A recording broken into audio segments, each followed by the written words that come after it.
from the heart of Dubai, where tomorrow is being built today, to the world. Welcome to the CTO Show with Mehmet. Here, we redefine technology and reimagine possibilities. With Mehmet, delve into the riveting realms of AI, cybersecurity, and digital technology. Experience the thrilling highs and lows of startups. Immerse yourself in the spirit of entrepreneurship and witness the future of business innovation being written in real time. Now, without further ado, let's tune in and explore the future. Hello and welcome back to a new episode of the CTO Show with Mehmet. Today I'm very pleased. Joining me from Dubai, Soha Ashrafian. Soha, she's the co-founder of Temis. Usually I don't like to talk much about my guests. I keep it to them to introduce themselves. So Soha, thank you very, very much for being here with me on the show today. I get a little bit excited when I have someone from Dubai. Majority of the time people are coming from outside. But without further ado, tell us a bit more about you, your journey, and what you're currently up to, and then we're going to start the discussion from there. So the floor is yours. Hello, Mehmet. Thank you so much for having me today. I'm so excited to be here as your guest, and I hope we have interesting conversation together today. So if I want to actually start about my journey, I would like to start from very beginning. Sure. I was born in Iran, Iranian family, where my father had a very traditional mindset, about raising girls. It was like the traditional mindset that, okay, we have, they own the decisions of their own girls until they find a husband for them and pass this decision, this responsibility to someone else. I grew up in the society like that in Iran that was kind of male-dominated society. But Iran at that time was something between the modern and traditional, transition. So in the same time, my dad was like pushed me and my sister to study different books. And she liked us to study different books. So from a young age, I immersed myself in books and magazines. And I started reading different biographies from great people like Marie Curie, Steve Jobs, different entrepreneurs and different inventors in the world.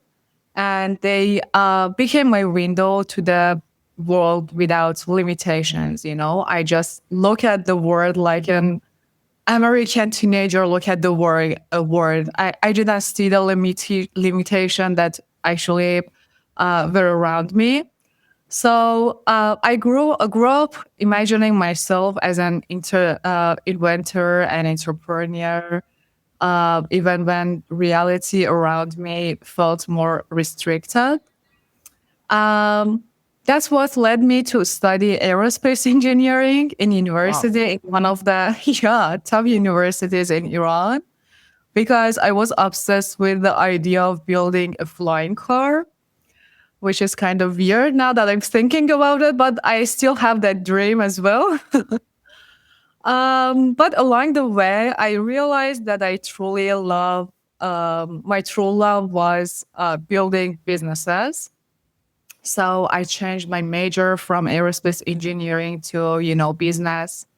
And at 21, I launched my first company in Iran. And over time, actually, I started my first company with zero money and zero experience and zero knowledge. I only had a startup idea for a platform, which failed. And we pivoted from that idea to a digital marketing agency. And over the next 3 years, I could work with more than 1,000 clients across 70 countries from Iran, which is kind of weird also because Iran has so many limitations and restrictions. And I'm not sure if you know about it or not, but we are not allowed to do money transferring with other countries and something like that. So it was so many barriers along the way, but we could manage to work with more than 1,000 clients over 70 countries from Iran. Since then, I've built multiple ventures, a digital marketing agency, and we registered it in Dubai, a beauty brand with innovative devices, a mobile gaming business that I invested on it, and recently a a startup platform that is on its early stage.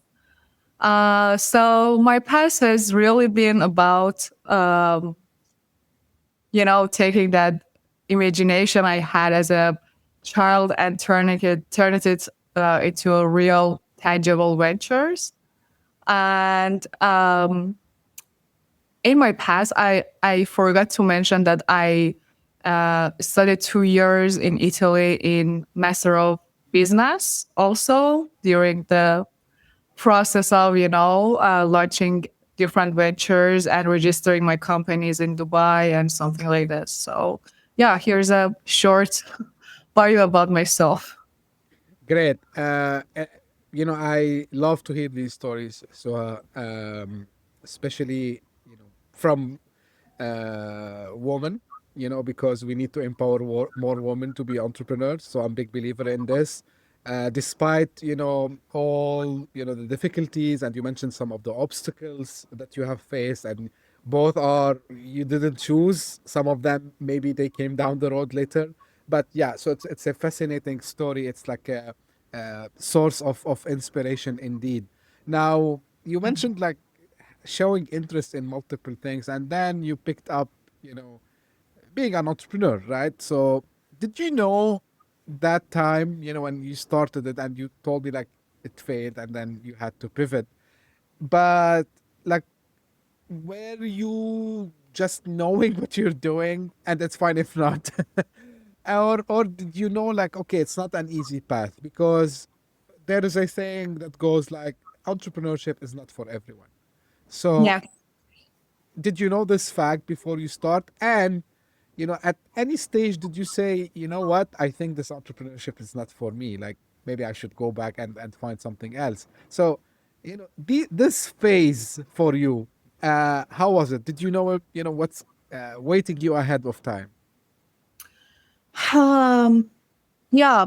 Um, Actually, I didn't know that if entrepreneurship is for me or not. But there was a time in my life that I started my first business at 21. Um, and everybody told me I shouldn't do that, my family, Mhm. my friends, and everybody were against that. The society tried to push me back. And everybody were trying to tell me that it's not a right path for stars. You have to be employee. You have to at least start couple of years being employee. And after that, maybe if you gain some, skills, some knowledge, you can go and start your own business. But I decide so fast, so I already started that before I let anyone consult me about it. Yeah. So I was in the middle of the way when they started to telling me you cannot do this. So I didn't have any choice unless I become successful. Because if I fail after I started it, I never had a chance to start it again. I knew that if I fail now, my family won't let me start another business anymore. And the society and the people around me never will believe me again. So I didn't have any choice. And for the first year, it was like I could make enough money to survive. It wasn't enough money. I didn't make that much money. And I had to pretend like it's good because I didn't want to people push me out of it. I didn't want people tell me, I told you it wasn't work. And yeah, so it was so many moments that I thought I wish I started just being employee because the path, as you know, is not easy. There are so many barriers, so many obstacles. As a girl, there are so many more. As a Iranian girl, it's huge. Yes. And but I didn't have any choice. I had to continue just the path I started.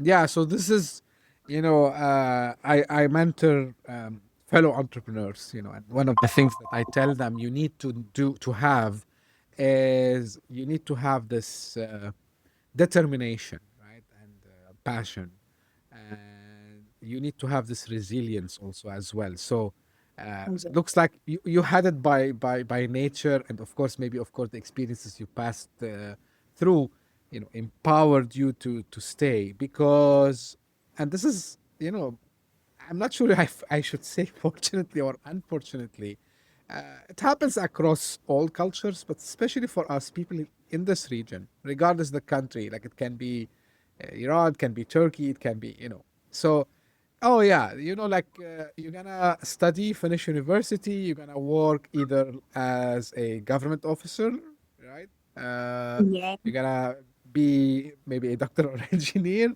and that's it, right? And we had, Exactly. yeah, we had generations, um, who were raised like this, like, oh, like don't take risk, calculate everything. Yeah, we need to calculate the risks, but we need to take risks sometimes. And I think you did fantastic on there. Now, you mentioned you started a couple of ventures. So from gaming, marketing, beauty. Uh, what was the common theme, that brought you in starting these ventures? Was it something you were curious about? Like, was it, maybe something that attracted you? What was that Mhm. exactly? Actually, I was always in love with searching and diversifying what I'm doing. Um, I always was interested in different businesses and in different industries. And on the surface, they might they might look unrelated, but the common thread has always been the same in business for me.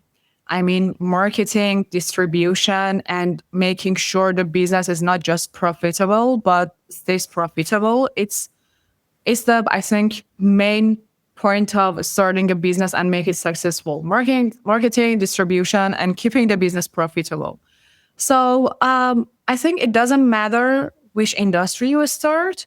If you can be good at these kind of things, you can work in any different industry. Of course, you have to have knowledge about those industry, or you have someone in your team that has enough knowledge about that industry to consult and to perform something and to bring connection to the team. But one thing that really made a difference for me was having the right partner in the business that I was starting. I'm a marketing brain, I love creating new channels, experimenting with ideas and getting things off the ground. But I'm not the best at scaling and keeping the business alive over the long run because I'm not someone who continues things over time. That's where my partner shines. Together, we balance each other out. I start and push, and he sustains and scales. And that balance has been a huge part of why we've been able to build and grow across so many different ventures. And, working in different industries has its upside and downside in a same time. I mean, when you start working in a different industry, there are so many things that you don't know about that industry.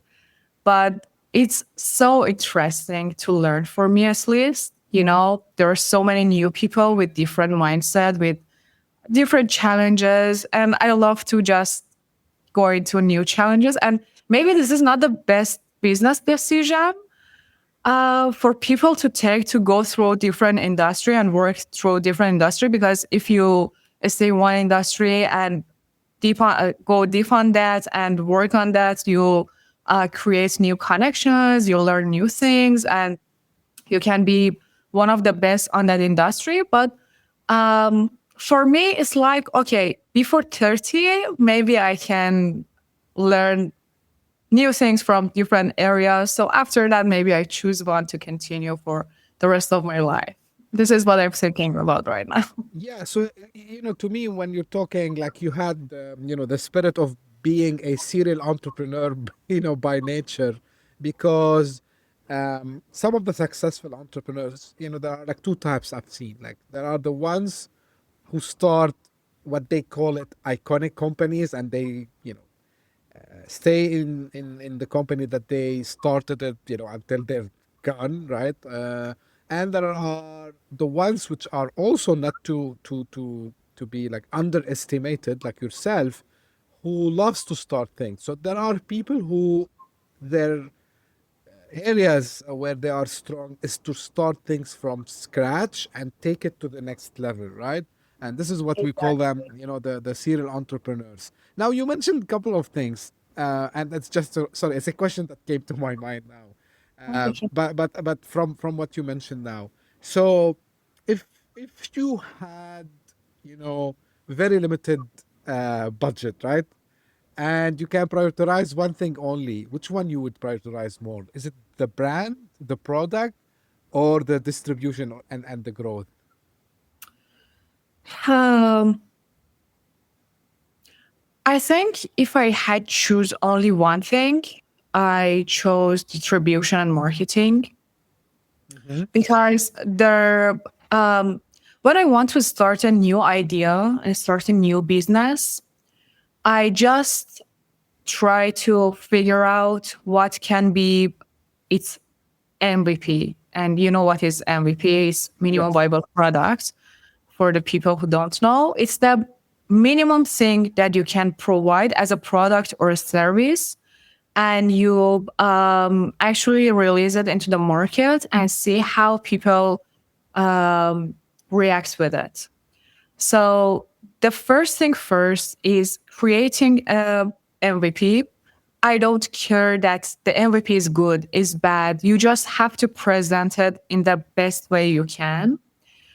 And you have to define it very wisely. I mean, can you name a business idea for me? Give me a business idea. We can do a game with that. Okay, nice. Any domain? Yeah.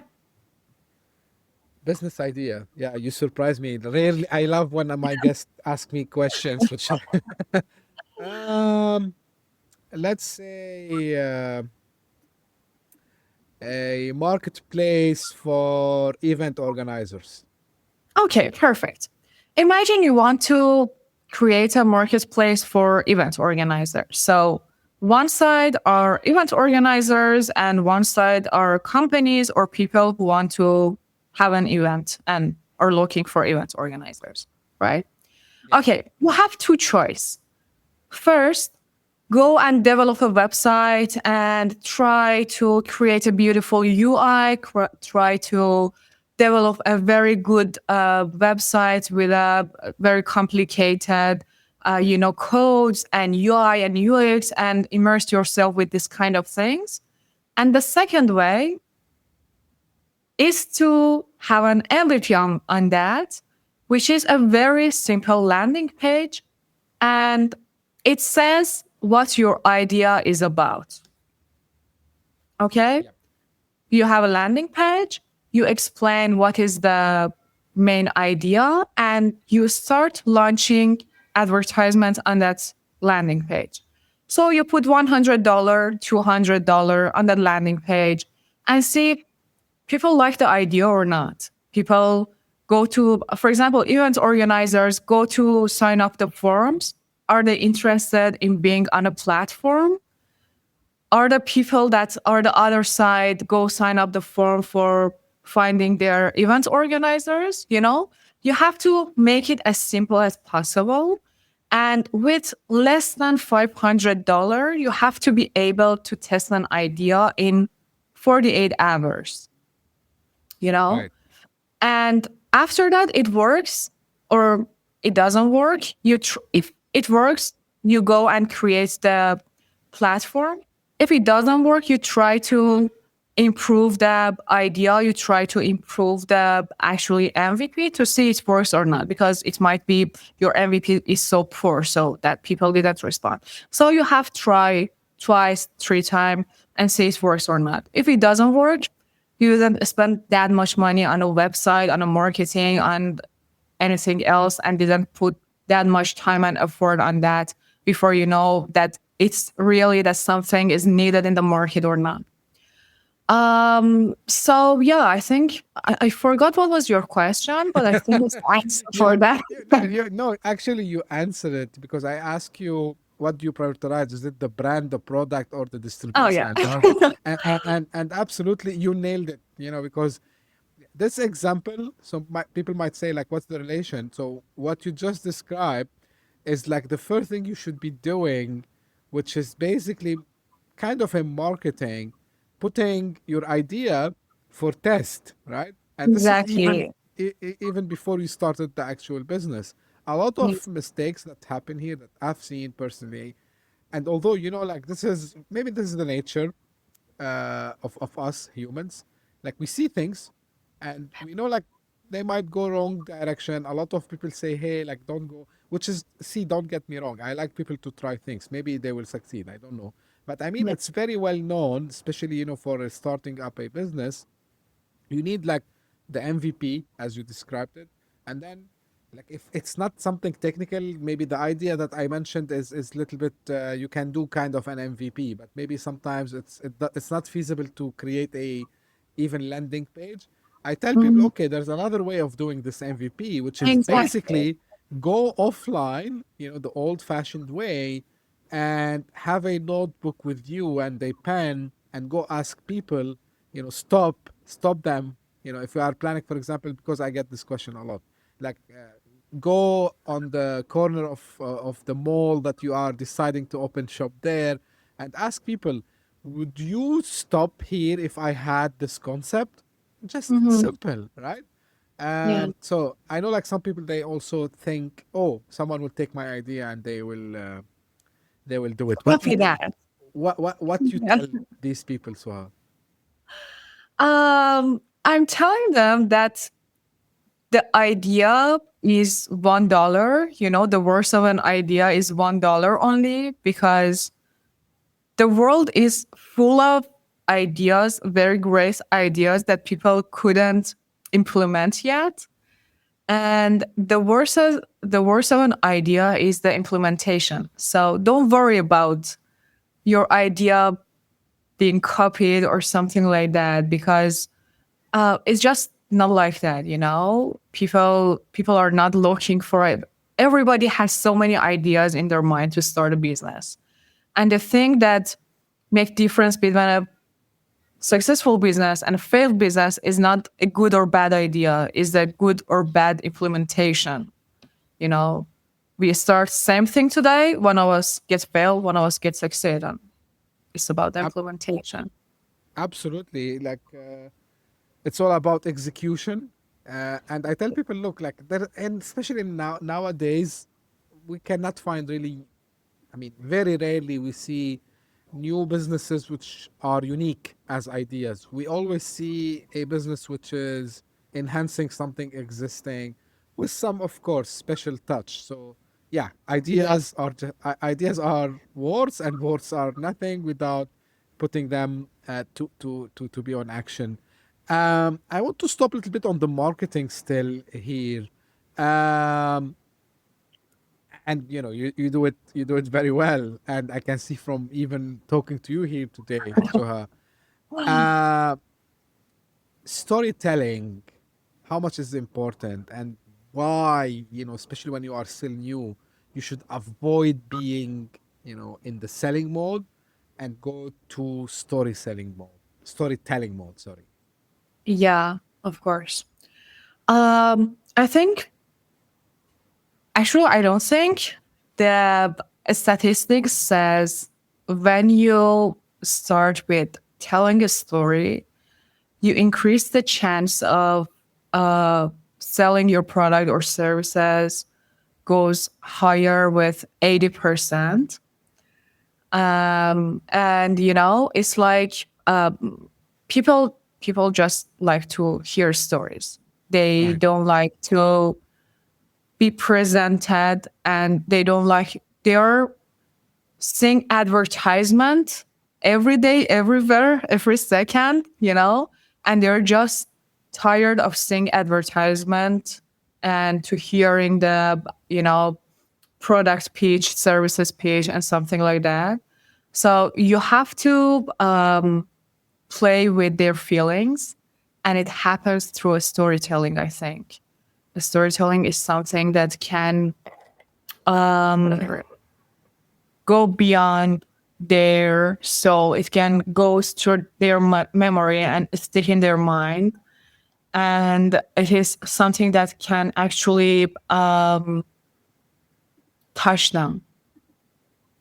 So it goes beyond marketing, of course, and it's something that can stick in with them for a longer time than a simple advertisement. Of course, a simple advertisement can lead to sale, but it doesn't stick with people. It doesn't stay with them. It doesn't stay in their mind, in their heart. So if you want to create a brand, if you want to have a company to sell products, you go direct. But if you want to create a brand, it's important that people feel connection with your story of your brand. Right. And I know, like when I was preparing for the episode, like you talk about like good marketing is not about being seen, it's about being remembered. And I think this is exactly, um, I tell people like if you want to have, of course, you are the expert, so this is why they need to come to people like yourself to work on their branding. But I tell people if you want to go and understand, an an ultimate scenario, or if you want to see an idol, at least for me, right? And someone who you mentioned, you read his biography, is Steve Jobs, right? Yeah. Um, when he launched, there's a famous video you can go and find on YouTube, like when he's talking to his team, launching the Think Different, campaign, and you want people. In one of the things, of course, I'm rephrasing what he said. Like you need people to remember you. Actually, remember not what you do. You need them to remember how they feel when they interact with your product or services, right? So, for example, he was giving the example of Nike, right? And like even you as a consumer, you remember the athletes, not exactly the shoes, right? And the same thing, he brought it to something which people thought not possible, because when we talk about tech, we talk about megahertz at that time, now gigahertz, and bytes, and like how much speed it is.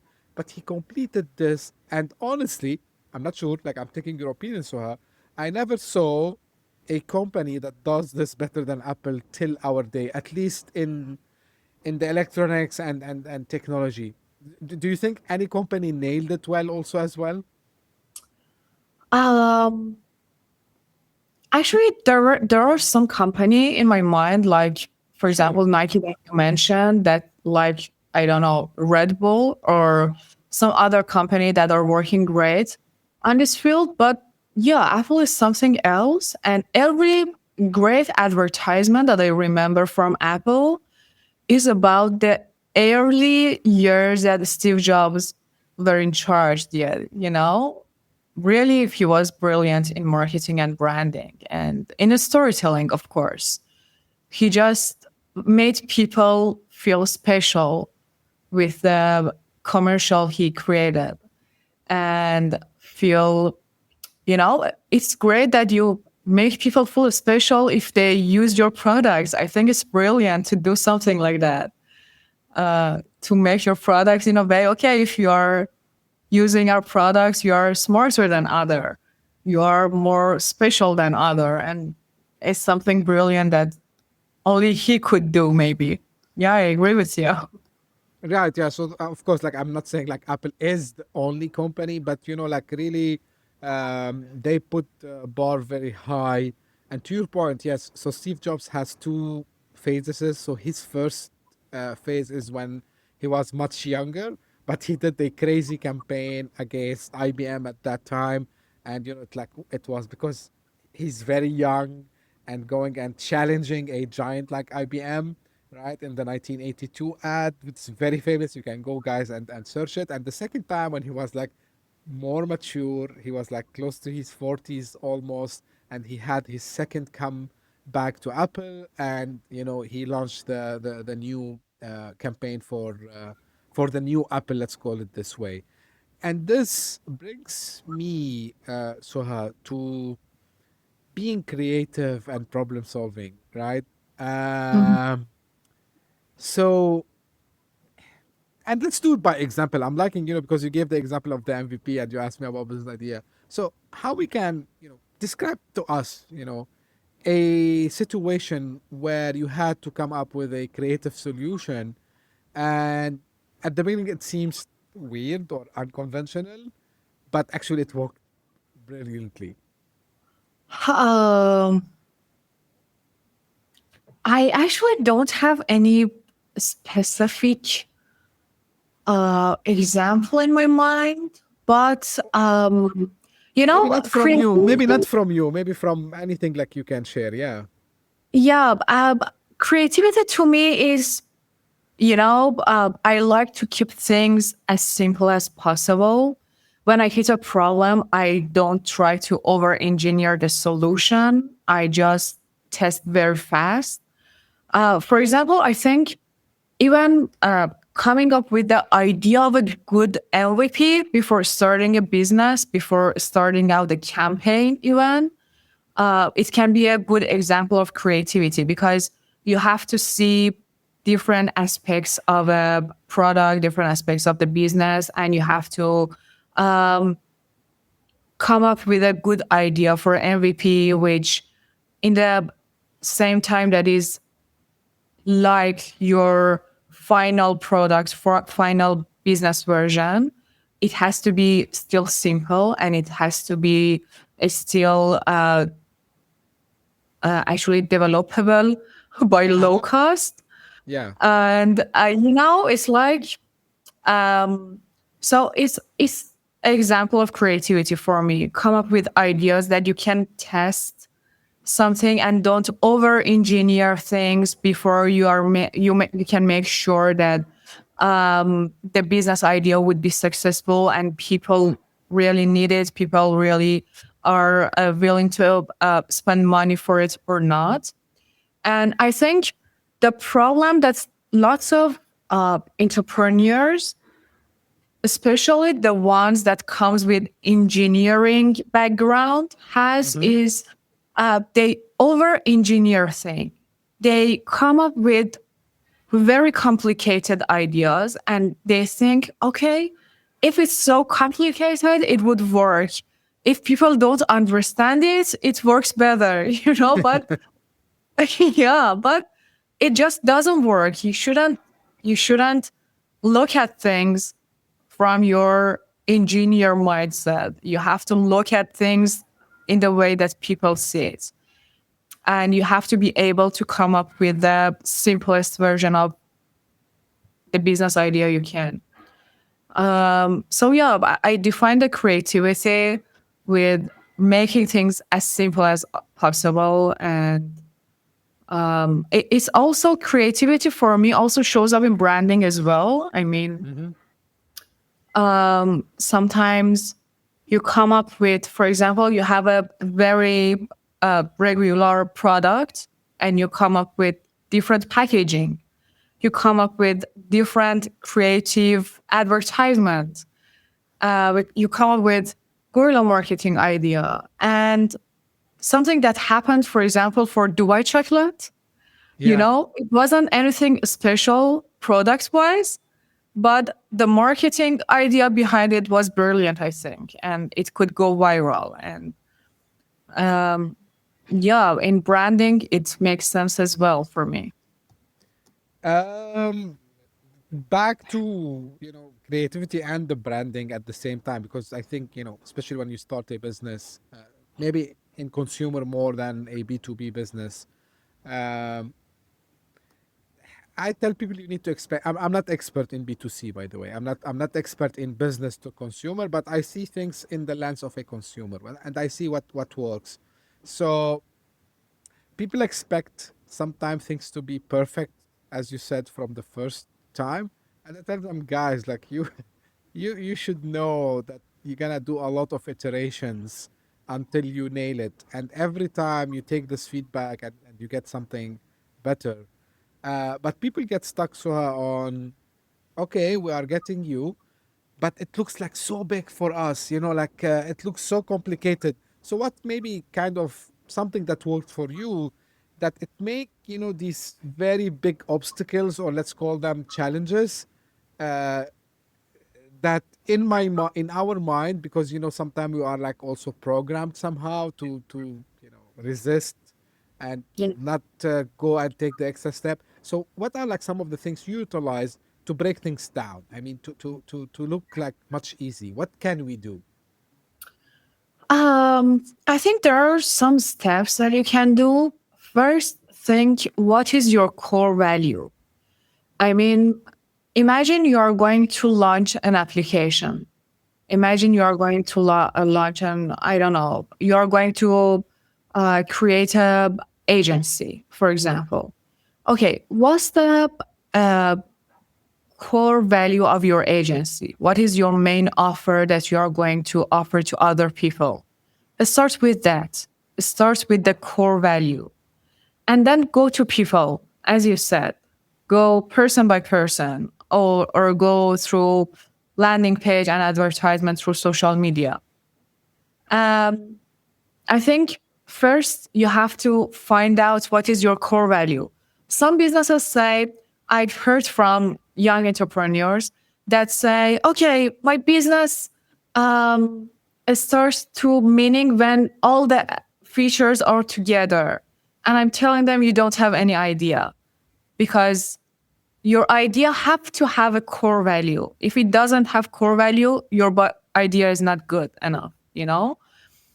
And when you find out the core value, it starts to writing some competitive advantage for that. Something that your core value has and other competitors in the market don't have. And it starts to create some advertisement for that. This is what I'm doing. I don't know, maybe there are so many other ways, but I'm doing this. It starts writing some advertisement for that. It starts creating some posters, some videos for that. And it costs nothing in compare with starting a business, hiring some people, developing something. It costs nothing. Just some simple posters with some simple copies on it and one simple call to action. And see how many people click on your poster, how many people are really interested in your product, and how many people go and invest time on the landing page you created, on the products that you think it works. You can define some simple steps that how many people really interact with the idea you have and how many people push the buttons.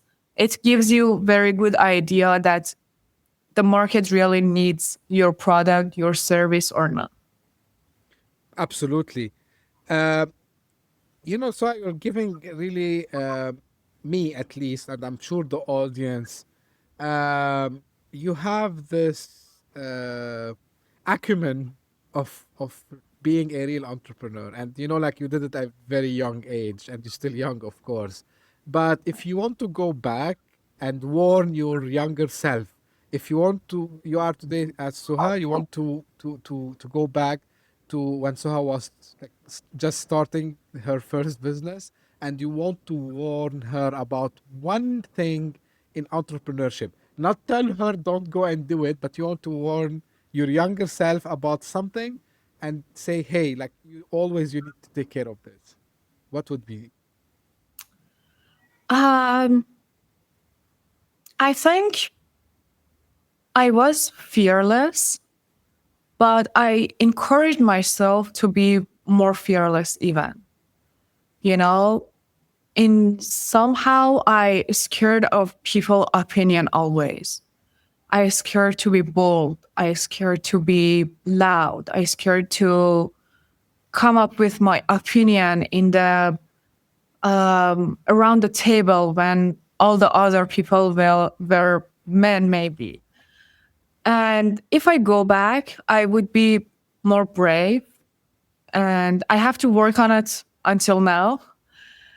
Um, I encourage people to be bold and brave and to know that uh, they are the one that have to take responsibility in their life, and other people opinions doesn't matter because other people opinions won't pay their bills and won't pay for their tickets for traveling, for anything else. So just work for themselves, do whatever they think is right for them. Yeah, this is a great advice. And yeah, to be you said you were not like afraid of trying, which is, this is why I applauded you at the beginning and your story. But yeah, being fearless, of course, like, no, this is for the fellow entrepreneurs. Yeah, I know, like, the past would not be easy, but yeah, like, be consistent also with what you're doing. um where do you see, like, the biggest opportunities for, marketers and creators, especially, who are based maybe here in Dubai and, in the MENA region, in the next, especially, with AI now and all these things coming. So I'm not asking you what should we fear about AI. I'm asking you what, not necessarily only AI, from AI and other perspective, opportunities ahead for marketers and creators in our Yeah. region. I think the thing that we have to be more focused on with emerging the AI these days is to try to be more creative, to be ahead of the AI. AI is so creative nowadays, but it can't define the workflow still. It can define the approach that we have to be creative. So whenever we go over the time, the thing is we have to actually try be ahead of the AI with using it properly in marketing, in branding, and we have to learn about that and try to give it good orders to be able to actually use it as well as we can. And some people say, okay, we're afraid of it. Some people say we will lose our job. But I think with AI, marketing will develop a lot. Marketing would enter to the next phase and next areas. And what we have to do as marketers is just increase our knowledge about it. Great. Of course, yeah, we should not be afraid again from AI. It can open a lot of doors. To your point, still, us humans, we have the upper hands for creativity. So, and steering this AI, because I tell people AI doesn't work by itself. Of course, you can automate it to do things for you, but I mean, it doesn't put the plan. Still, us, the humans, we have to put the plan Exactly. for it. So as we are almost coming to an end, any final advice, word you want to share, and where people can get in touch with you? No, thank you so much. It was really nice talking to you. It was really enjoyable conversation for me, and thank you for having me today. My Instagram, Soha_Ashrafian, is where people can connect to me, and it was a pleasure talking to you. Great. Thank you so much, Toha. I really enjoyed, it's an inspiring story. And thank you for being here with me today. So I appreciate that. So I will put, your social handles, they will be in the show notes. So if people, they are listening on their favorite podcasting app, if they are watching this on YouTube, they can also see this in the description. And this is how usually I end my episode. This is for my guests.